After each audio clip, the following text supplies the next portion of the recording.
Taste the Daily. Namakkal மாவட்டம் ராசிபுரம் நகராட்சியில் குடிநீர் தேவையை உடனடியாக நிறைவேற்றிடவும் பேருந்து நிலைய இடமாற்றத்தை கைவிட வலியுறுத்தியும் வருகிற 16ஆம் தேதி மாபெரும் கண்டன ஆர்ப்பாட்டம் நடைபெறும் என அதிமுக பொதுச் செயலாளர் எடப்பாடி கே பழனிசாமி தெரிவித்திருக்கிறார்.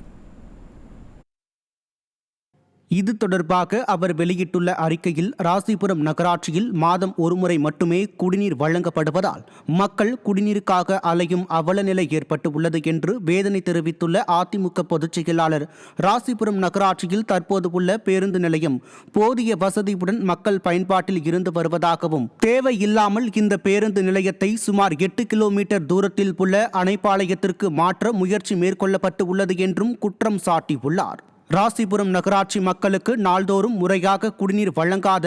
ஆதாய நோக்கத்திற்காக ராசிபுரம் பேருந்து நிலையத்தை இடமாற்றம் செய்ய முயற்சி மேற்கொள்ளும் விடியாதிமுகவின் ஸ்டாலின் மாடல் அரசு மற்றும் நகரமன்ற நிர்வாகத்தை கண்டித்தும், மக்களின் குடிநீர் தேவையை போர்க்கால அடிப்படையில் நிறைவேற்றிடவும் பேருந்து நிலைய இடமாற்ற முயற்சியை கைவிட வலியுறுத்தியும் நாமக்கல் மாவட்ட கழகத்தின் சார்பில் வரும் 16ஆம் தேதி காலை 10 மணி அளவில் ராசிபுரம் பஸ் நிலையம் எம்ஜிஆர் சிலை அருகில் மாபெரும் கண்டன ஆர்ப்பாட்டம் நடைபெறும் என்று அதிமுக பொதுச் செயலாளர் தெரிவித்துள்ளார். இந்த கண்டன ஆர்ப்பாட்டம் நாமக்கல் மாவட்ட கழக செயலாளரும் முன்னாள் அமைச்சருமான தங்கமணி தலைமையில் நடைபெறும் என்றும், இந்த கண்டன ஆர்ப்பாட்டத்தில் நாமக்கல் மாவட்டத்தைச் சேர்ந்த தலைமை கழக செயலாளர், கழக சார்பு அணிகளின் துணை நிர்வாகிகள், முன்னாள் அமைச்சர்கள், முன்னாள் நாடாளுமன்ற சட்டமன்ற உறுப்பினர்கள், மாவட்டத்தில் பல்வேறு நிலைகளில் பணியாற்றி வரும் நிர்வாகிகள் பெருந்திரளாக கலந்து கொள்ள வேண்டும் என்றும் அதிமுக பொதுச் செயலாளர் கேட்டுக் கொண்டுள்ளார். மேலும் வியாபாரிகள், பல்வேறு தரப்பட்ட தொழிலாளர்கள் உள்ளிட்ட பொதுமக்கள் அனைவரும் கலந்து கொள்ளுமாறு அதிமுக பொதுச் செயலாளர் எடப்பாடி கே பழனிசாமி அன்போடு கேட்டுக் கொண்டுள்ளார்.